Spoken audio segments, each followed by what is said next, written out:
what is Edge Plus? So as I said, Edge Plus is a Canadian institute.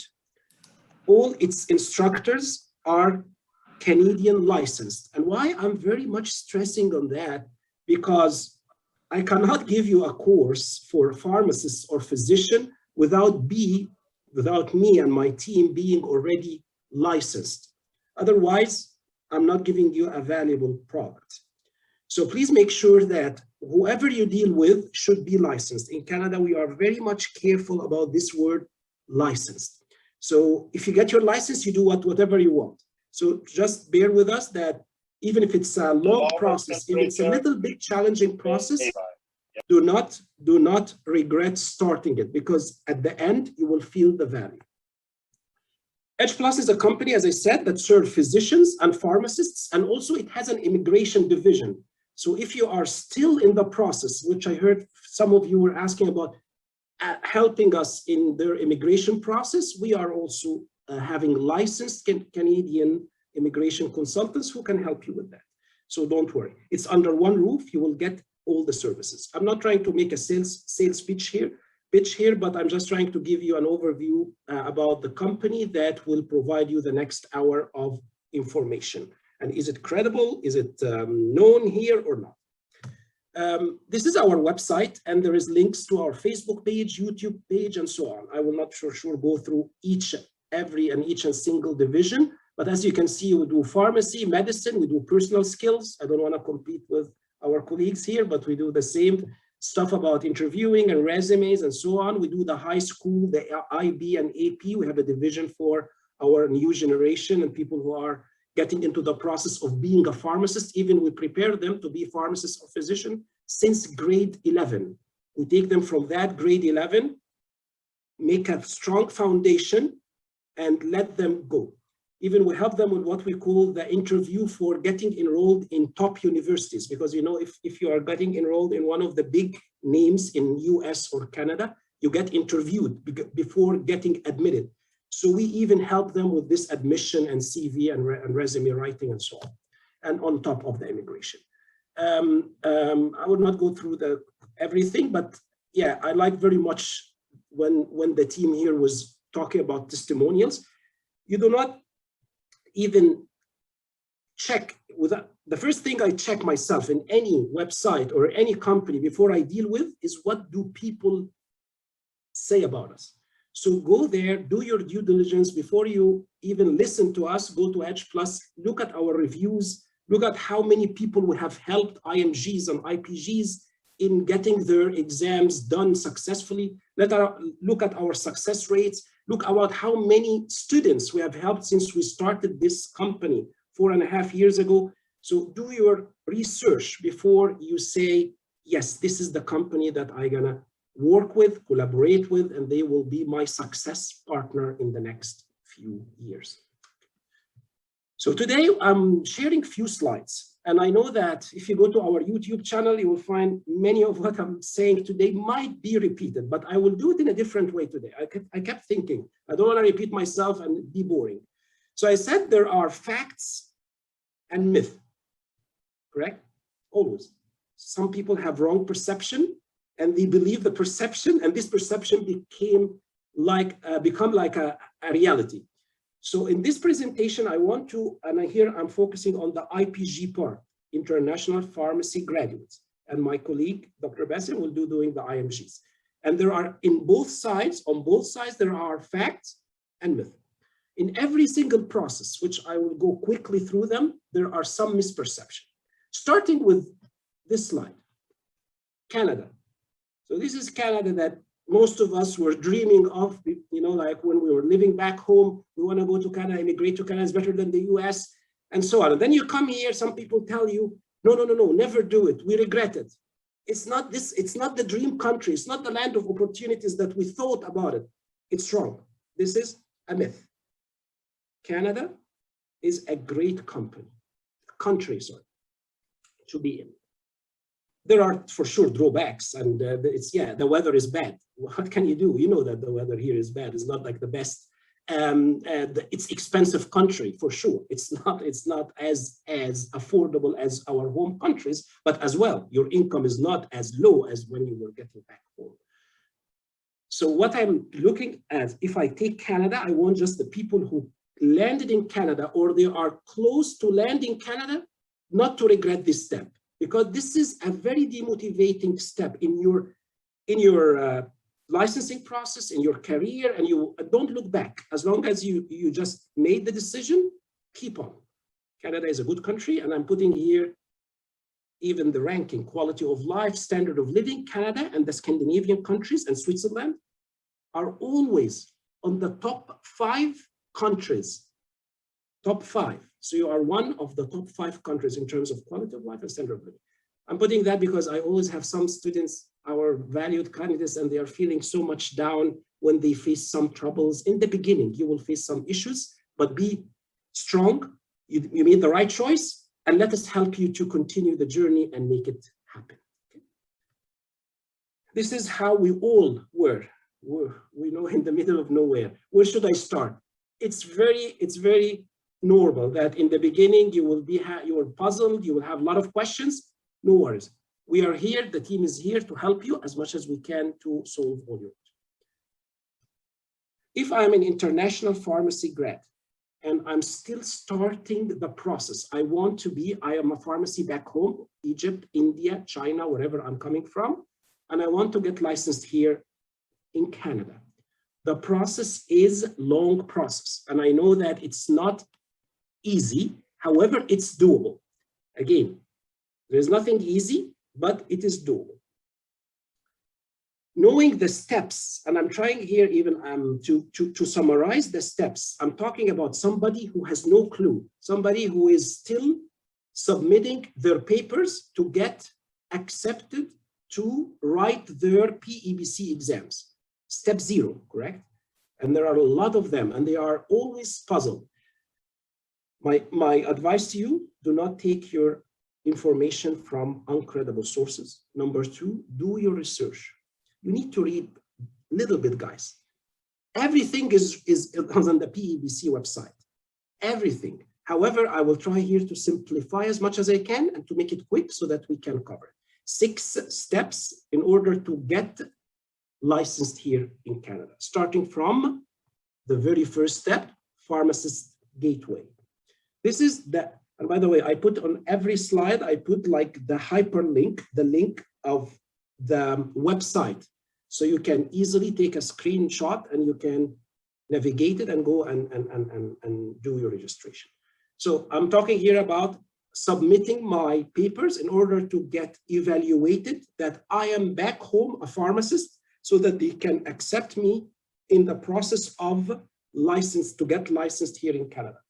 So it's your document evaluation, It starts with the pharmacist gateway. This is the first step. And you only need this website for one thing, to generate ID. And this is a one lifetime ID that will stay with you forever. So you will only visit it maybe once in your life, pay the fees, generate your ID, and that's it. Move to step 2. And step 2 is the PEBC website. And this is the website that you will stay with until you get licensed. And this is the, I'm trying just here to make it a full screen so that maybe it's better for you to follow. Here, yeah. The PEBC is the abbreviation for the Pharmacy Examining Board of Canada, correct? And this is where you, after you generate your ID from step 1, this is where you start your journey to get licensed here. Document evaluation, myth and fact. Myth and fact is there are 2 things. There is something called document evaluation and step 3 called pharmacy evaluating exam or evaluating exam, EE. They are 2 different processes. They are not one. You have to split. You have first to get your documents evaluated, and then you apply for the EE exam. Okay, guys. So the myth is that it's one step. No, there are 2 steps. I know some of you know that, but I'm talking as if nobody is somebody that doesn't know anything about this. All right. Getting back to the point, you will go for document evaluation and we'll go through the documents that you need to prepare, and then you apply for your evaluating exam.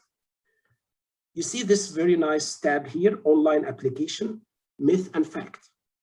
The myth is that some people use the online application and they stop at that stage. They thought that it's only online application that you need to do. No, you need to do online application and then to print out the application and send everything by courier, even during the COVID. Even during the COVID. Some people do the online application and they wait forever. Nothing happened. So the myth is one step does not help. You have to do both, online and print out, and then I will go through what is the print outs that you need to prepare. But you have to start with the online application, which is here. Okay.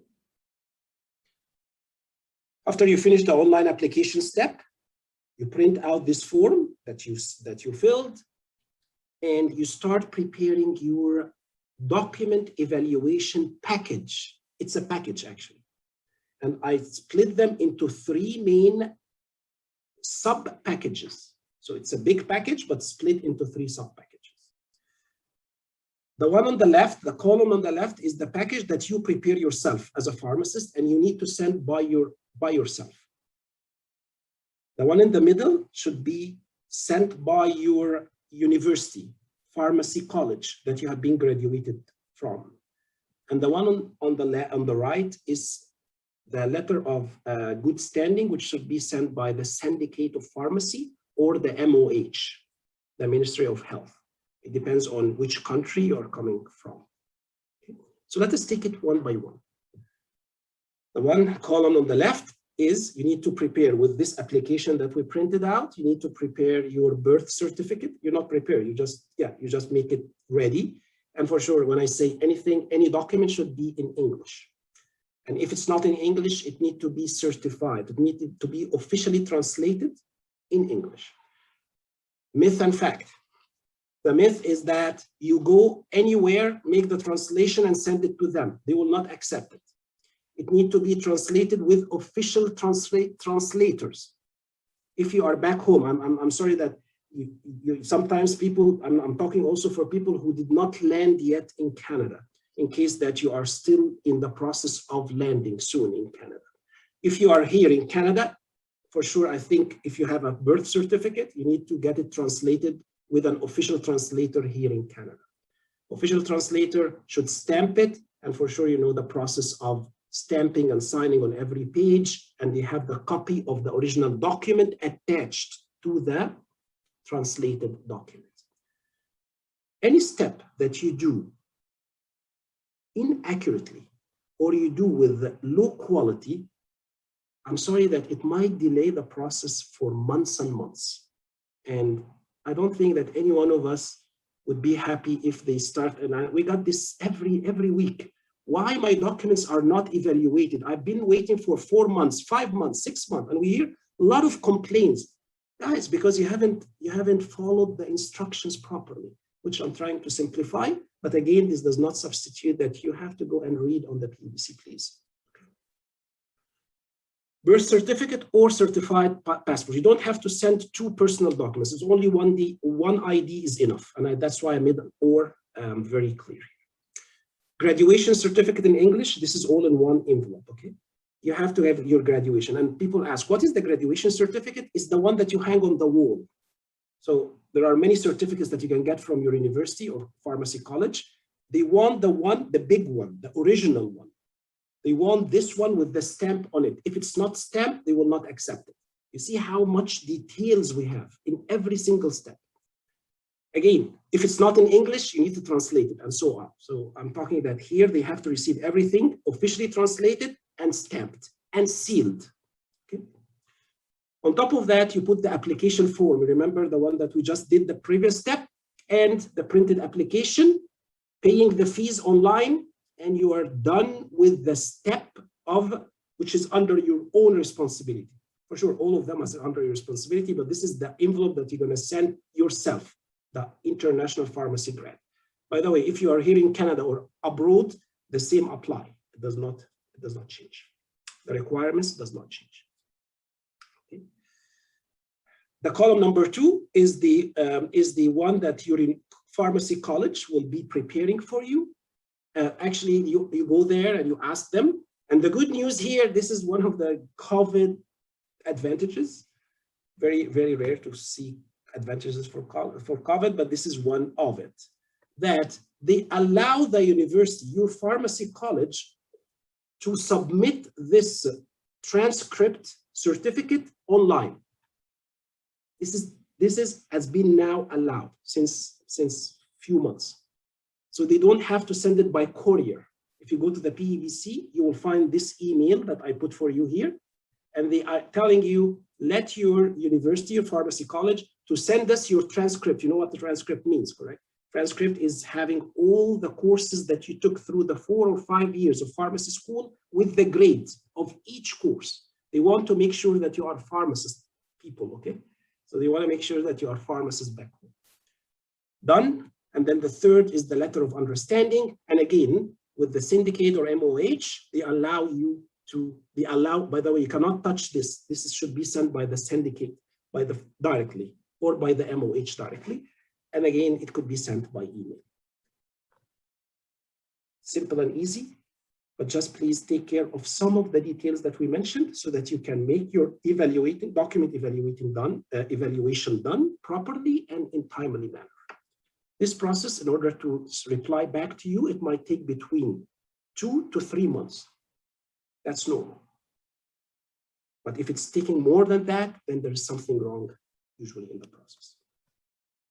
Once you are done with the document evaluation, they will send you verified.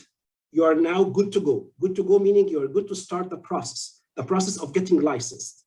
And this is where you start the examination preparation and the process of getting licensed. And as you know for sure, I will not go into that there are 3 exams for pharmacists. There is the EE and the evaluating exam, and 2 qualifying exams. And the qualifying exams are the MCQ and the OSCE. H+ offer the full range of preparation courses for all the exams, for pharmacists and for IMGs. Why I'm putting this? Just for one simple reason. The first exam, because again, myth and fact. The myth is that people think that the first exam is very easy. It was. And the success rate in the first exam was unbelievably high. It's not the case now. I'm not saying it's becoming difficult. No. They are now changing the blueprints to be more mirroring the qualifying exams, which I think is very smart. So you have to prepare it properly, guys. It's not a matter of being difficult or easy. It's a matter of knowing the blueprints and studying from handouts that are addressing these blueprints and having licensed pharmacists who can explain you the blueprints. That's it. If you do it right, you do it once, you do it right, and once for life. Okay? So evaluating exam is becoming now a bottleneck. It was never be. Again, I'm repeating, it's not difficult, but prepare properly for it. You finish the evaluating exam, then you are left with the qualifying part 1 MCQ, qualifying part 2 OSCE. The same thing, blueprints are changing, and the course that you're gonna get enrolled with, please make sure that they are updating their blueprints accordingly. You have to get to be always updated. Everything is on the PEBC website. There is nothing that is hidden. However, there are companies that are always updated, and there are some others which are a little bit lagging behind. So again, do your due diligence and make sure that you are working with the proper course and company. You finish the evaluating and qualifying exams. For sure, this process, guys, might take between 10 to 18 months, which I'm saying in 10 minutes. This is the process where it takes between 10 to 18 months. And for sure, it depends on many factors, whether you are writing the qualifying 1 and 2 together, or you are leaving a gap of 6 months, whether you succeeded from the first attempt or unfortunately didn't make it from the first attempt. But the average duration for getting the licensing process of a pharmacist in Canada, it varies between 10 to 18 months. You are required to do IELTS, myth and fact. Myth, it's not general IELTS. It's an academic IELTS that you are required for the PEBC. You are doing general IELTS only for your immigration purposes. academic IELTS is required for PEBC, for sure, for people who might know that. You need to get an average of 6 band, an overall of 7. So in each skill, speaking, writing, reading, and listening, you need to get at least 6. Overall band 7. Okay, so this is something also for some people to know. And it's not only IELTS. Some people, they are doing the CAN test. Some people, they are doing the MILAB. So it depends on which kind of English language proficiency test you would like to go with. And this is the score that you need to hit. After you finish this, I know that it's still after, yes, it's a little bit a lengthy process, but it's worth it. And you know, for pharmacists who are working here, you can ask them, and don't get the negatives, please. I know that there are some pharmacists in the beginning, they are struggling because the market is getting a little bit saturated. We are getting too many pharmacists in Canada. It's not like physicians. I know that the markets for IMGs are a little bit more, you know, like unsaturated. They are still needing much more physicians, but still pharmacists, they need it. It shouldn't be in GTA area, guys. Go outside of Ontario. I'm just saying this came to my mind always. People think that Canada is only Toronto or Mississauga. Canada is far bigger than that. And I advise if somebody from my family will come to Canada and is still young and he wants or she wants to build a new career, new life, I wouldn't think of GTA to be my priority at all. It's fully saturated. I'm not saying it's bad. I'm living in GTA, but I'm talking about people who sometimes in the beginning struggle because of the saturation, and the low rates are sometimes falling in the crowded areas around GTA. Anyway, step number 6 is the structured practice training, and this is where the step where you do what we call the internship or studentship. They are now squeezing it in about 2 months, in about actually 2 weeks time, not 2 months. It was before up to 6 months to finish your student and internship. Nowadays, you can finish it within 2 to 3 weeks. It's a great progress happening in the process as well. So they are saving you time. If you are really ready to practice, you go for this PACE, they call it the PACE program. And within 2 to 3 weeks, you could be done. You need a total of 105 hours of practice. And if your inspector or instructor, what we call the pharmacy coach, that doing for you this kind of assessment, find that you are ready, will give you the green light after you finish for sure all the processes that we mentioned. And then you're done. I put this slide because everybody might be I don't know the questions, maybe this will come later on, but they will ask about what is the price of each step. So I consolidate everything in one slide, and this is actually not me. This is the PEBC helping me to do that. So I got from the website the cost of every step. So step number, I'm talking here about the cost of the exam, not the cost of the courses, the preparation courses. I'm talking about the exam courses. So each one has a specific fees that need to be filled, to be paid. The last one is female for leadership. Okay, so every step needs to be paid in due time, and then you can get that done. One thing I want to highlight before moving from this step. If you did not clear the exams from the first attempt, you will be required to do a bridging program. And this is very expensive program. This program can go up to 14,000 Canadian dollars. If you did not clear, just please pay attention. If you did not clear your exams from the first attempt, you will be required to do a bridging program. So instead of paying in the whole licensing process around $2,000 to $3,000. I'm talking about the examination. If you sum up this, it's around $2,700. Instead of paying this amount, you will need to pay $14,000 plus $2,700. So you can imagine how big the difference is. Why I'm saying that? Just to, this is required in the 4 provinces. This is required in Alberta, in British Columbia, Ontario, and in Quebec, which I think the 4 main provinces. Why I'm saying that, I'm telling you just to prepare properly and do it once and for life, so that you can clear up everything and you can head directly to work and start to earn income. And these are just the exam dates. And myth and fact, you have to submit your application. You see the deadline dates, that's on the right side. This is where you have to submit the application, not the date of your submission. It's the date of they receiving your submission.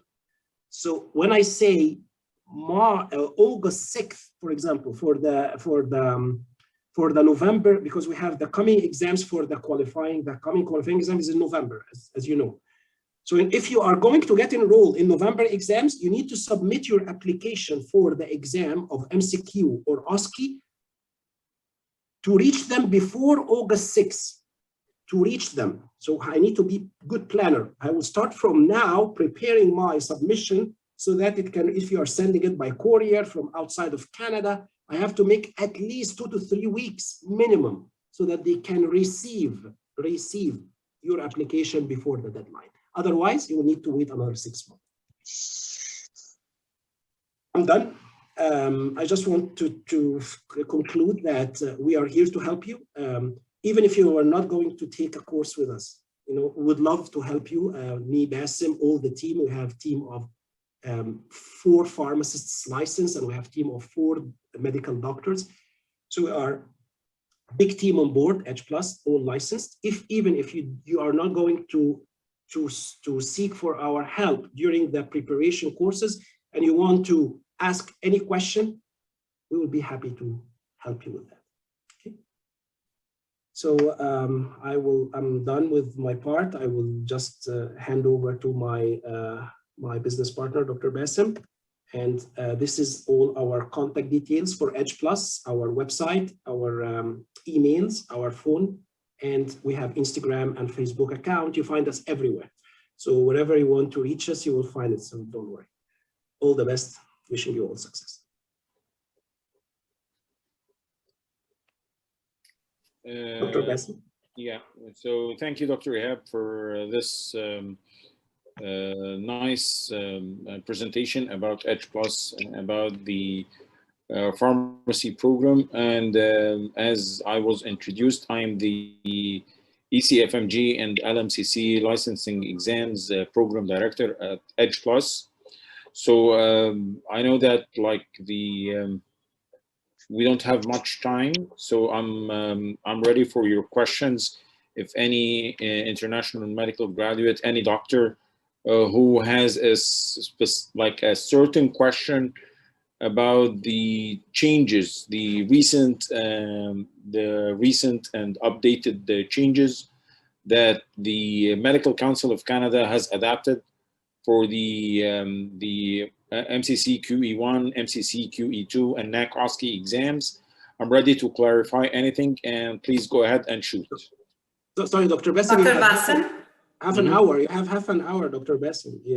Oh, I do? Yeah, each one of us have half an hour. I finished exactly on time, correct? I didn't take a minute more. So you have half an hour. Yeah, please. Okay, great then. Okay. So let me, I can share my presentation, right? Yes. Did you make it? I think you are a cool. Yes, he is the co-host. Yes, he is the co-host. Okay, so give me one second then. Just 1 second. Great. If anybody has a question for me until Dr. Bassem get ready as pharmacist, I'm not sure if there are any pharmacists on board, but let us hope. We do have some questions in the chat. I'll read it out for you. There is a question that from Ali. He's asking how much for the preparation course of pharmacist. Very good. So on our website, Ali, if you go to our website, www.edgeplus.ca, very easy. You will find every course, the preparation for every course, we put the fees clear and visible. We don't have any hidden cost. Just please select which course you want. And because we have too many courses, we have the comprehensive courses, we have the crash revision courses, we have mock exams, we have condensed classes, we have stretch classes. So it will be very difficult to answer that question. So I would prefer that you yourself go and check our website, see the price, and talk to us if you have any questions.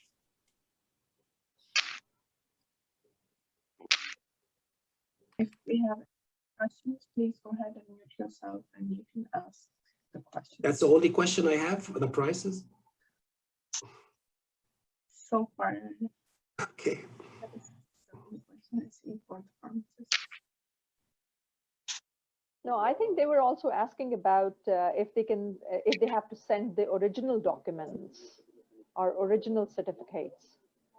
Yes, this is a very good question. I mentioned that if it's in different language, it needs to be translated, correct? Some, for example, in Arabic or Hindu, they ask you to put the original copy, not the original, copy of the original after it gets certified, attested, because you will go to any notary public, where you do the attestation, correct? Or the certificate, to be certified, you go to notary public or commissioner of oath.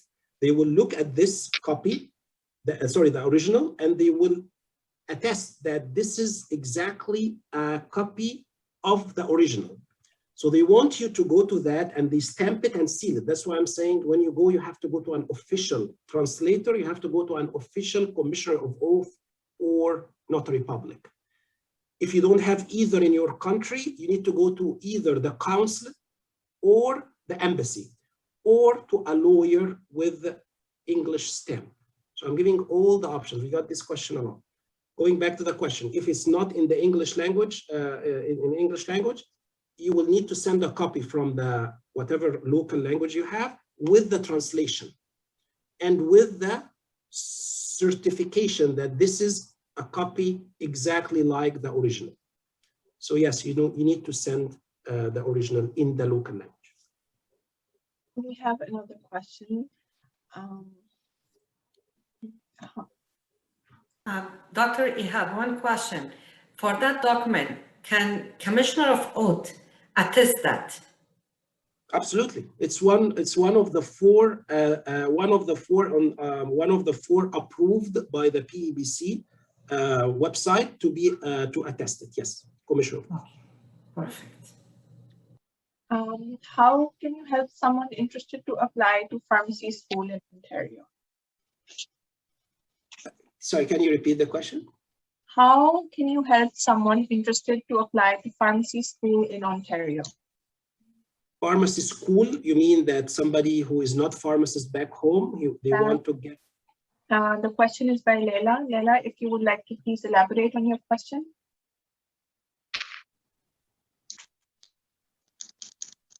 I think you were talking about, Dr. Hav, you were talking about that you prepare the students for pharmacy as well. So I think that's the question. So if she's in the high school, if I understand well that she's still in grade 11 or grade 12, she's in the high school and she wants to get enrolled in one of the pharmacy school or a medical school in Canada. So we have a team that give the IB and AP, the International Baccalaureate and Advanced Placement courses. They give for biology and chemistry, because these are the two main curriculums required for pharmacists, and they give also physics. So we prepare them by giving them these preparation courses while they are in grade 11 and grade 12. And then after that, we take them, for example, when they get the required score, we prepare them how to get enrolled in one of the pharmacy school by preparing them for the interview, by writing their acceptance, by helping them writing the resume, by helping them, sometimes they ask them to write some sort of a introduction letter. So we help them in all this process, even if they are still in grade 12 in the high school, if this is the question. So she's elaborating further. I'm not a pharmacist from back home, but I did finish undergrad degree in Canada. Oh yeah, okay. So she's not a pharmacist back home. She's a technician, registered technician, or technician meaning what? Just mentioned that she has done an undergrad degree in Canada. Okay, I would prefer, can she contact us, because I don't really understand exactly, it might be like something that I can take offline. Let her call me, I will help her, so no worries at all. So let her just call me like tomorrow or so, and I will even if she leave a message on the mailbox, I will call her myself. No worries. And the phone number I put it already. Thank you, Dr. Ihab. I think Dr. Bassam is ready. Yeah, I was just waiting until the Q&A yes. section is done. So I'm going to share my presentation then. Thank you. And actually, with the medicine part, so there has been a lot of changes, as I guess most of the IMGs and the Medical Council of Canada exam candidates are aware. So I'm just gonna explain more about the recent changes. And everything has changed with regards to the clinical exams since the COVID has started. So I guess this will be a very good informative session for everyone to update you on the recent changes and how is it gonna affect your future as a physician who wants to practice here in Canada. So again, I agree with my partner, Dr. Ihab. You have to live the dream here in Canada. Canada is a beautiful country. You just need to know how to grasp the opportunity, how to look for the opportunity, and how to grasp it. And this is how H+ helps you. It shows you the way, or it guides you on how to grasp the opportunity and how to prepare yourself in order to start your career pathway in Canada the right way.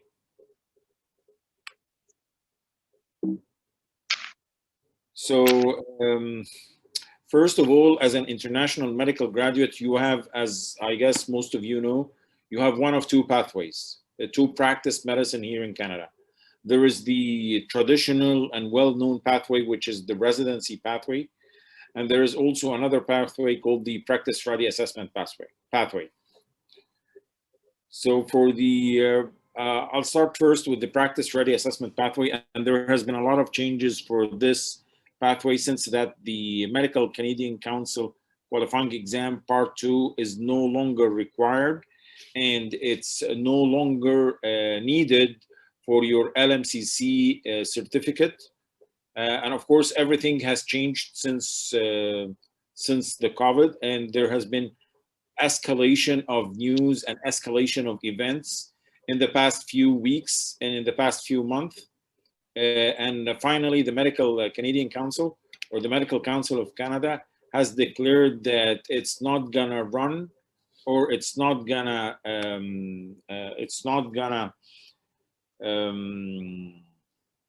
I want to just choose the right word. It's not going to conduct the Medical Council of Canada, or the MCC QE2 qualifying examination part 2 exam. It's going to be canceled moving forward. So this clinical exam is not a requirement for your LMCC certificate anymore. This is in contrast to the NAC OSCE. So the NAC OSCE is still there. The NAC OSCE is still active, and it will be done in the future. It is on hold right now, the NAC OSCE, and it's not being conducted by the Medical Council of Canada. But the Medical Council of Canada has no intention to cancel the NAC OSCE. What has been canceled, and this has been verified, and it's already published on the website, is the MCC QE part 2. Anyways, let's go back to the practice ready pathway, the PRA pathway. So the requirements or the prerequisites for that is that you should be a practicing physician, a practicing international medical graduate, and a physician with at least of 2 years of clinical experience, which you had back home. The next prerequisite is to pass the Medical Canadian Council qualifying examination part 1, and now it's part 1 only. now that it's only one exam that you have to pass, it's gonna be very competitive and very tough. Again, I repeat, it's gonna be very competitive and very tough. And being said, here comes the role of H+. We prepare you to pass this exam very well. We show you how to pass this exam and to get the highest possible score. Now the score will make a big, big difference. The score of the MCC QE Part 1 will make a hell of a difference. So please, please be ready for the changes that will happen in the next few weeks and the next few months. The third prerequisite is to pass the English proficiency exam. So as Dr. Ihab has mentioned, the same English proficiency exam that's being done for pharmacy is also being done for medicine, and more or less it's the same score. It is the academic IELTS for this year. And because of the COVID, so the Medical Council of Canada has accepted the online IELTS exam and the online TOEFL exam as well. So both online exams have been accepted by the Medical Council of Canada. But we suspect and we expect that next year, and when the COVID, when the COVID is over and we get over this pandemic, we expect that next year they will go back to the center IELTS exam and to the center TOEFL exam. This year was an exception, and this year they have accepted the online IELTS and the online TOEFL exam for either the practice ready assessment pathway or the residency, the CARMAS and the residency application.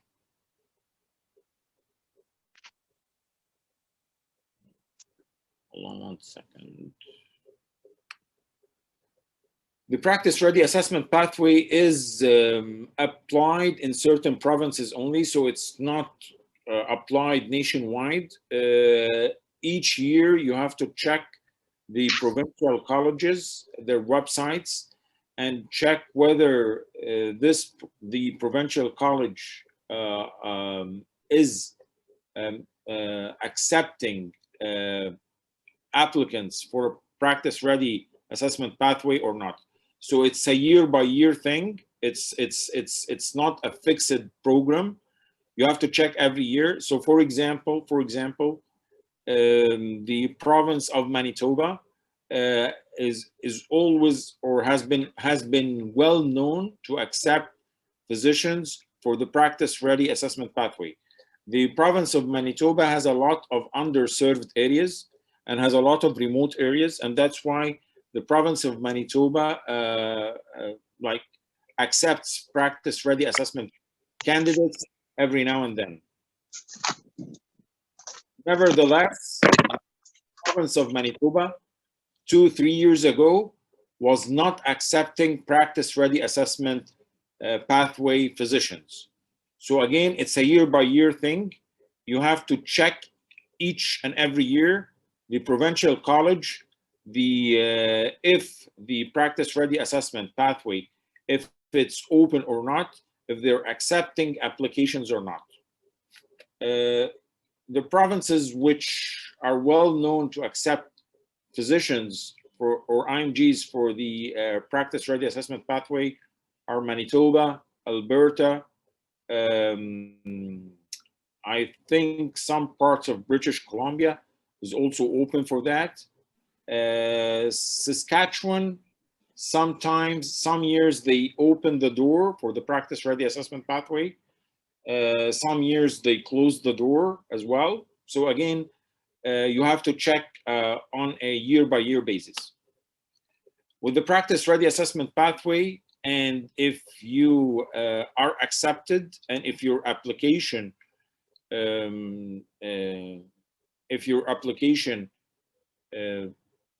has gained acceptance or has gained approval by the committee, they invite you for an interview. If you pass the interview, you will go through a period of supervision for 3 to 9 months. These are the rules of the practice ready assessment pathway.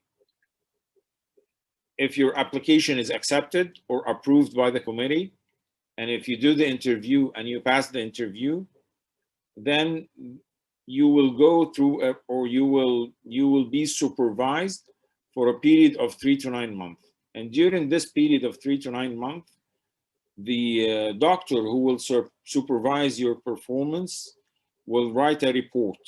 And in this report, this doctor or this physician will say whether, yes, what you have mentioned in your resume and what your credentials say, they're all legit and they're all correct.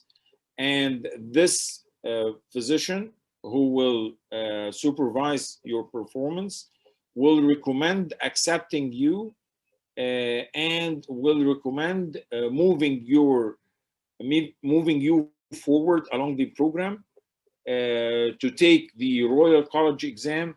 Then after that, take the full licensure as a family doctor or as a family medicine physician.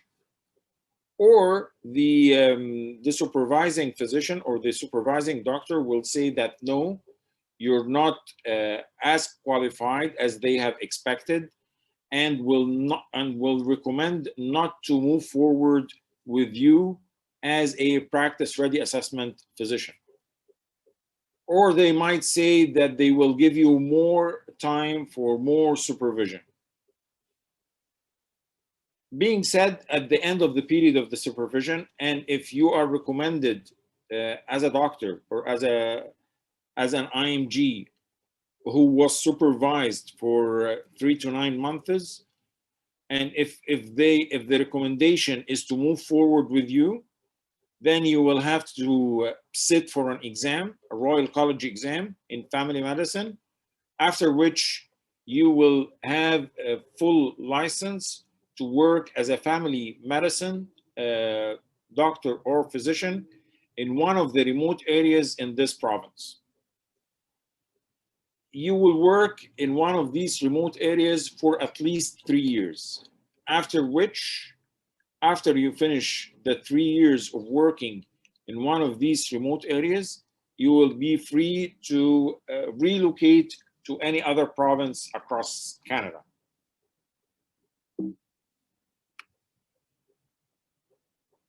For the residency pathway, so with the practice ready assessment pathway, they prefer an experienced physician. So someone who has clinical experience, an IMG who has at least 2 years of clinical experience back home. And of course, the more experience you have, the more appealing will be your application and the more competitive your package will be. On the contrary, for the residency pathway, they prefer a fresh medical graduate. So they prefer a physician who has recently graduated from the medical school.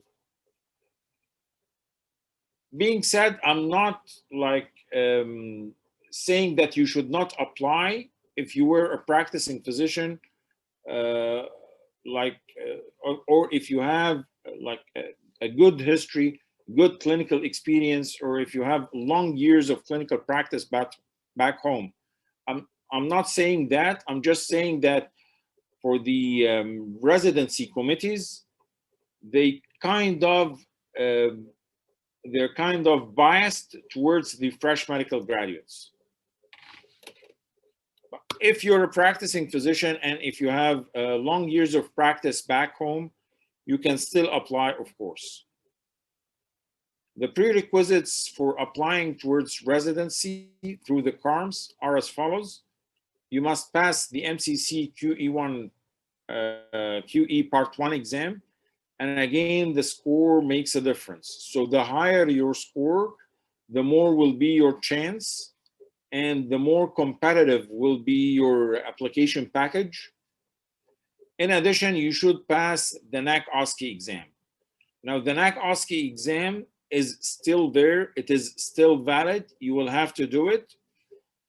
Nowadays, of course, because of the COVID, so all the NAC OSCE exams have been either canceled or postponed, and we don't know when will the Medical Council of Canada resume conducting the NAC OSCE exams. But so far, it has not been canceled as a prerequisite, and this is in contrary to the MCC QE2 exam.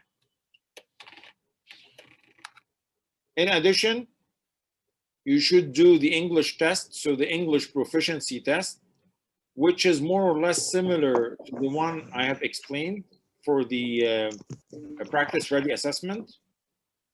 During residency, you will be supervised for a period of 2 to 6 years, depending on your residency program, in which discipline are you doing your residency. The residency program is usually in a university hospital. And at the end of the residency program, so again, like I will strike this part of the MCC QE part 2. It's not, the MCC QE part 2 is not done anymore. At the end of your residency period, you will have to sit for the Royal College exam, after which you will have a full licensure in the field of medicine or in the area of medicine where you have taken your residency.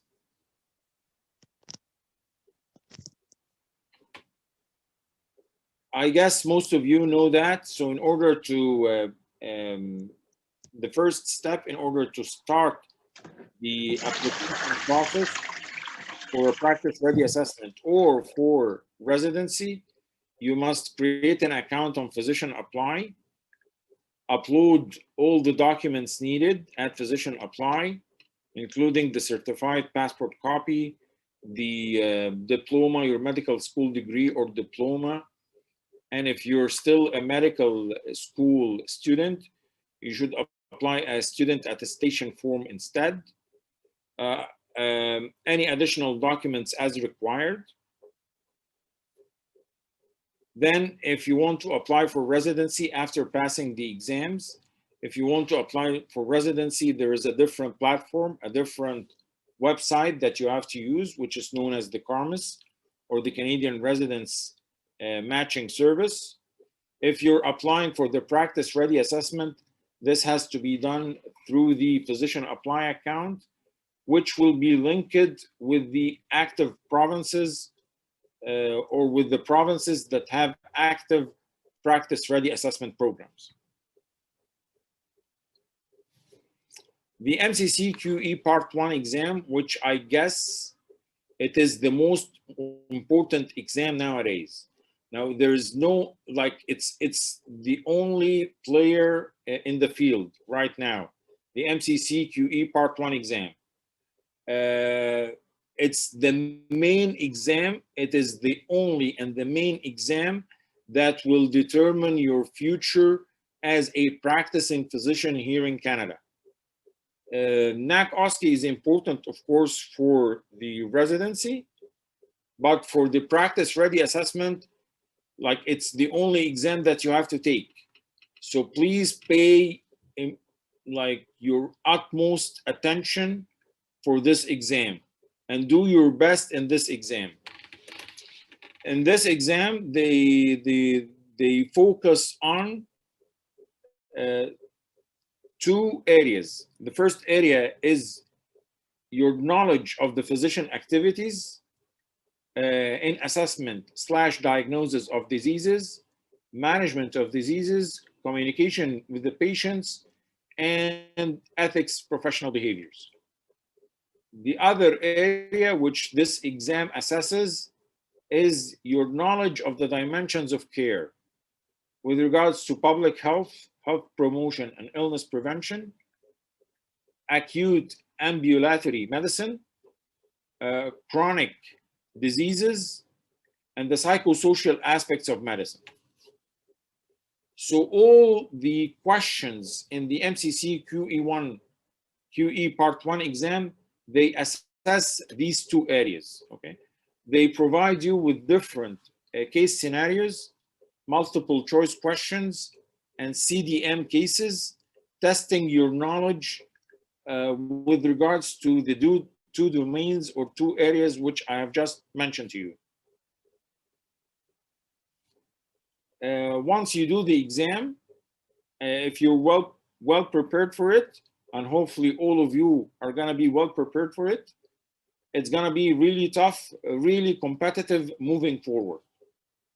So once you do the exam, they provide you with a report of your performance, right?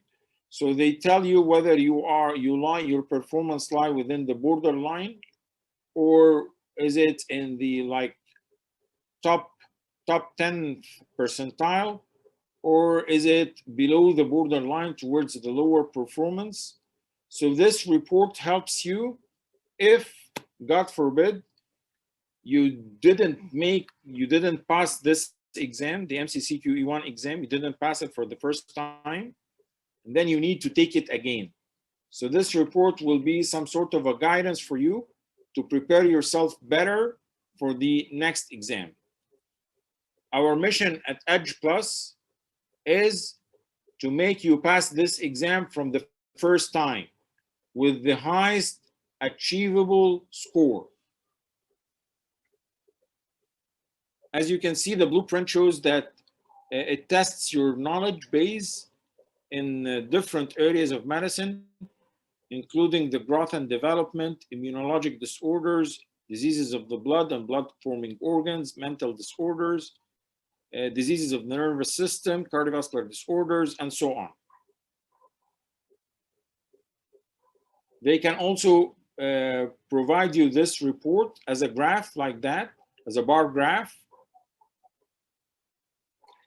For the NAC OSCE exam, which is still active, it's being on hold right now, and the Medical Council of Canada is not conducting it. Currently, it's not conducting it, but we expect that in 2022, the NAC OSCE exam will resume operation. The NAC OSCE exam tests your knowledge base and your clinical skills with regards to the same areas which we have discussed for the MCCQE1 exam. Again, they provide you a report, something similar to that, showing like it's a bar graph, and there's the standard error of the mean. So showing you your performance or your score compared to the mean score. The MCCQE Part 2 exam, it's canceled. It's not being done anymore. So we'll skip this part. The proficiency test, the English proficiency test, it's more or less similar to what Dr. Ihab has explained. It's the IELTS and the TOEFL exams, the IELTS exam and the TOEFL exam. And as mentioned before, this year was an exception. So the Medical Council of Canada and the at the CARMIS website, they have accepted the online exams. And again, everything has changed because of the COVID. There has been like tremendous changes this year because of the COVID. Sorry, doctor. I mean, I just want to know, what do you mean by online exams for the English? Yeah, there is an online TOEFL and there is an online IELTS. So it's like you can go to the website of the IELTS and you can go to the website of the TOEFL. There is a video that explains how it's being done online. Okay, thank you. It's being done online. Excuse me, Dr. Basim, about the IELTS, actually. I saw that the required score is 6, and 7 overall for doctors. Yeah, the academic one, yes. The academic, on the website, actually, I noticed that it's more than that. I think 7.5 the overall, and 7 at least in each section. Is that right? Yeah, 7.5, not 7. That's true. 7.5. That's true. Overall band is 7.5. So this is a mistake. It's a 7.5. It's not a 7. And at least a 7 in each section. Is that right? Doctor, what I have read on their website, MCC, it's not 7.5, it's 7 each, and overall is also 7. It's not 7.5. Lab do have this thing. Lab has 7.5 overall and not less than 7 in each category.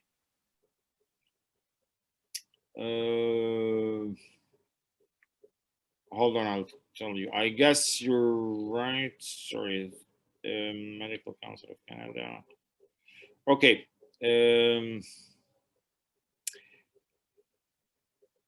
I think it is for the IELTS. For the eligibility criteria for the IELTS, it should be a minimum score of 7 in each component, and the overall band is 7.5. And this has been confirmed by looking at the website right now. An overall score of 7.5 and a 7 for each component. Dr. Bassel, sorry, I heard that they introduced a new English exam. It's like, they call it OET exam, Occupational English Test, like in the UK. It's just for doctors. No, the only 2 exams which are approved in order to get into the system are the IELTS and the TOEFL, and there's nothing else. So you have to do either the IELTS or the TOEFL. That's it. Okay, thank you. You're welcome. Okay, now that the MCC QE1 Part 1 exam is being done online as well, so there is no specific time frame. You can do it anytime. They give you the 2 options. You can either do it online, okay, and there is specific requirements for that. So you should have a stable internet connection. The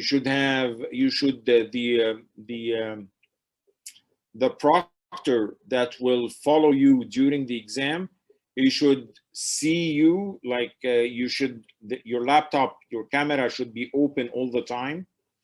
And the proctor will ask you to move the laptop around to make sure that your desk is empty and that you don't have any papers here or there, and you don't have any books here or there. So there are specific regulations and specific requirements for the online MCC QE1 Part 1 exam. Okay, it's being done, and the online MCC QE Part 1 exam has been operational and active for about 10 months now. So by now they have a good experience with it. The other option is to book in one of the centers.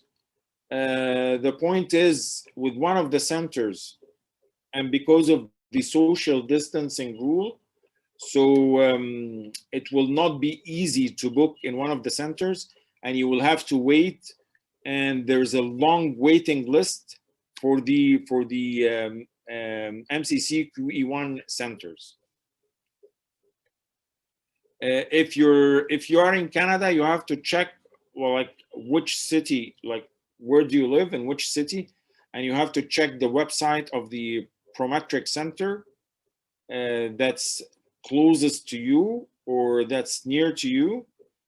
Check whether it's open or not, and if it's open, like what's the occupancy rate for this center and the social distancing rule that they follow. Give them a call, check when will be the next date that you can take for this exam. You can do that online as well. If you're outside Canada, so there are other Prometric centers all over the world. So depending on which country do you live, and so like or which region of the world are you, and you can check the closest Prometric center to you. So this is for the MCC QE1 Part 1 exam. Again, there has been a lot of changes with regards to this exam, and most of the exam candidates now they're preferring to do it online, because with the online exam, There's no time frame. Okay, so you can do the exam whenever. It's a first come, first served basis. So simply you book. There's no time frame for the exam, and you book for the exam.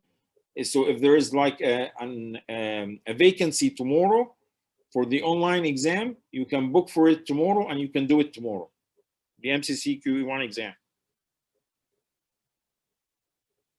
For the MCC QE Part 2 exam, so this is obsolete. It's not being done anymore. So this one is canceled.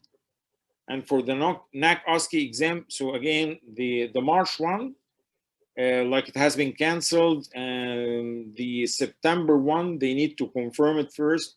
So again, as I told you, the NAC OSCE exam, like our expectation is that for 2021, it's not going to be done. I think they will resume its operations in 2022. But again, we have to check the website of the Medical Council of Canada. They change it frequently, and every day there's something new. Thank you. So I'm ready for your questions.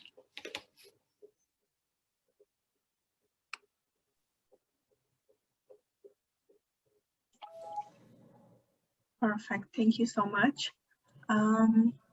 So if we have any questions, you can unmute yourself and ask, while I will read the questions from chat as well. So Kareem is asking, with the PRA pathway, there is no NAC OSCE? Sorry, come again. Kareem is asking what? With the PRA pathway, there is no NAC OSCE? There is no NAC OSCE. It's just the MCC QE1 exam, and that's it. Excuse me, I have one question. Mm-hmm. How many years you have to have like experience? Like if you come to Canada and you have more you are out of work, like more than 5 years in this situation, what we have to do? Like my situation, I am from Iraq. It was very hard to me to go there, and what I have to do at this point. So in the so if you, depending, you're applying for practice ready, or you want to do residency? Ready to practice. Practice ready. So in the application, you have to be honest. So you say that you were out of practice for how many years, but in the meantime you explain the reason why. So they look at, like if you explain the reasons, they will look at it. Also, you explain what have you done in order to compensate for the period where you have been out of practice. So since you came Canada, did you do observerships? Did you volunteer anywhere? Did you have any sort of indirect patient contact under supervision? Like what have you done in order to compensate for the period where you have been out of practice? So if you show them that you had the enthusiasm, you had the passion, you work it on compensating for the period where you were when you were out of practice, if you showed them that, if you showed the committee that, they will take that in consideration. Like observership is doing something, or if I take like some courses? No, observership is an observership. Observership means, I know, but they don't accept it as like. So there is observerships. I know in Canada it's not easy to get it. It's not easy. I know it's not easy, but it's not impossible as well. So I've done observerships in Canada. So when I came 10 years ago, I did observerships in Canada. It wasn't easy, I agree, but I did it. So you ask, you will find a way, okay? Also, there are observerships in US, which is much easier. So you can take acceptable. Sorry, it's acceptable in Canada. Yes. It's a North American experience. So there are observerships in the US. Okay, you can take observerships or clinical experience in the US. It's a North American experience, and it will be counted by the doctors here. So they will. they know that, okay, you were out of practice for some time, but you went to the US, you did some clinical experience there, you came back to Canada, you managed to do 1 or 2 observerships. So a bit of this plus a bit of that, you're showing the committee that you worked on this defect.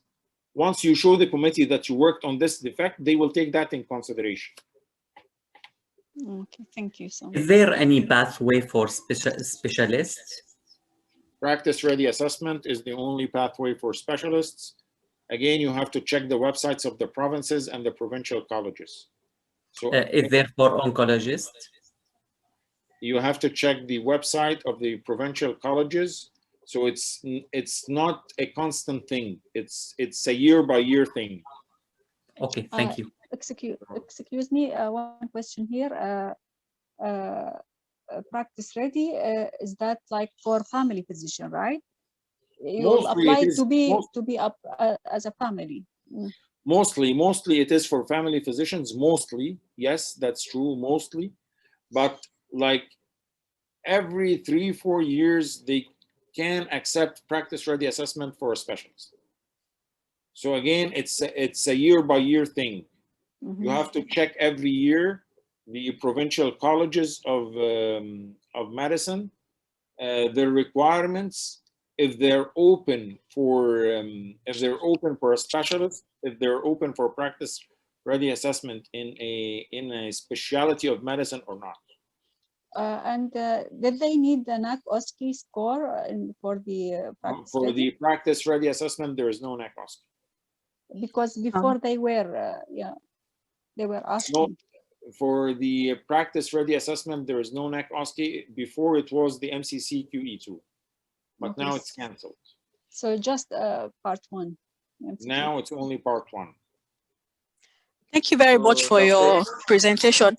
I have a question. For residents with 3 years training, but not yet a specialist, can you still do prac? So the residency, it depends. So family medicine residency is 2 years. Internal medicine residency is 3 years. Neurosurgery residency, it's up to 6 years, right? So it depends. It depends on what type of residency are you pursuing.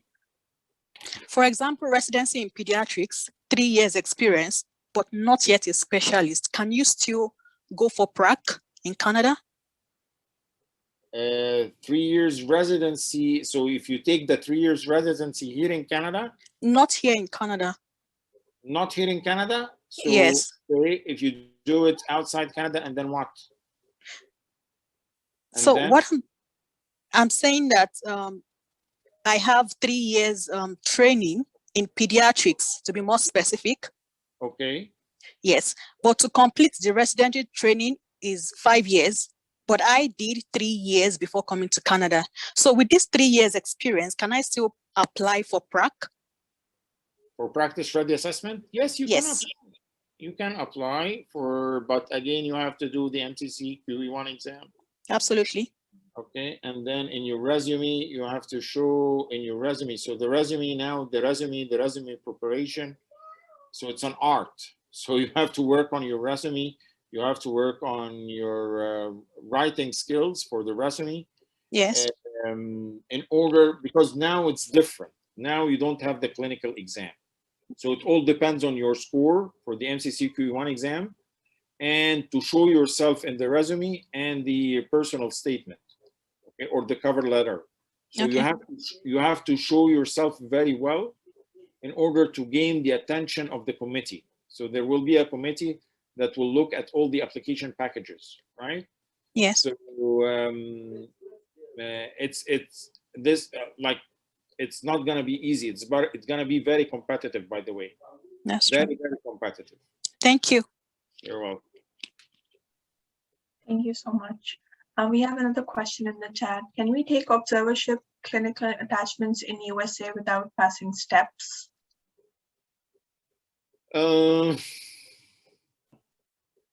So for the observerships and clinical attachments in the US without passing, you mean USMLE steps, step 1 or step 2 clinical knowledge or step 2 clinical skills? I guess you can without passing any steps. If you are an international medical graduate and you need to attend an observership there with the objective of keeping in touch with the patient contact, you can, like, there's no harm in doing that. And at the end of the day, you pay the money in order to do these observerships, right? So they will accept the money from you. They will give you at the end of your clinical attachment or observership a letter like commenting on your patient contact and commenting on your history taking and commenting on your skills. And then this letter, you can use it in the future, of course. So you can use it in the future with your residency, if you're applying for residency in Canada. So you can use it after passing the exams. You can use it also for the practice ready assessment. Perfect. Thank you so much. Are there any more questions? Okay. For more questions, I would encourage everyone to please take a few minutes of your time and visit the hplus.ca website and connect with Dr. Ihab and Dr. Bassam for more information and more knowledge. It is very insightful. And even though to take courses from there, I think it will benefit everyone a lot. And if I can add one thing, I know that the time, thank you, Dr. Bassam. If I can just add one thing, the time might be a little bit limited, but as I said to our pharmacy colleague or to our medical doctors colleague online, we will not leave you in the middle of the journey. So I put here I'm sharing the screen again. This is all our contact details of myself and Dr. Bassam, if you can see it on the screen. This is our phone numbers, the email, if you want to get through with email, with the phones.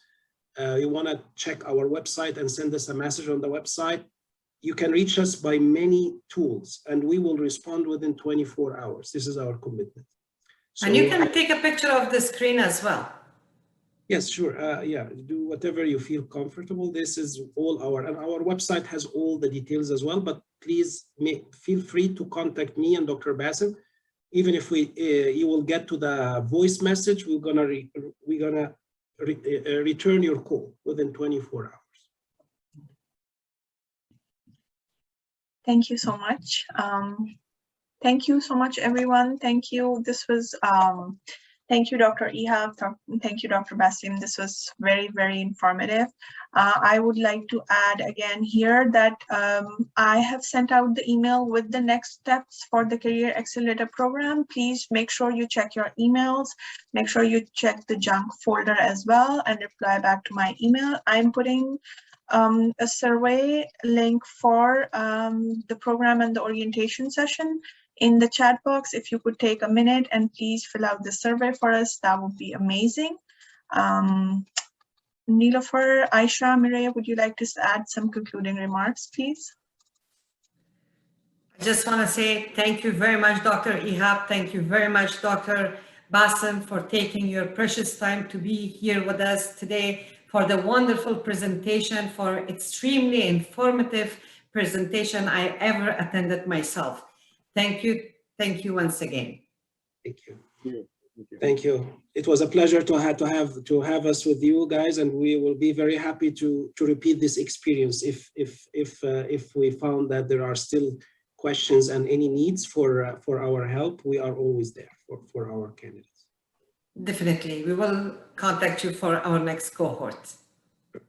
Thank you everyone for joining, and thank you so much again, Dr. Ihab and Dr. Bassam. It's always a pleasure having you talking to our clients about their pathways and being a pharmacist and a medical doctor, and it's a very informative presentation. Thank you again, and thank you so much to our clients who have made it to today's orientation. We look forward to working with you, connecting and supporting you into your journey.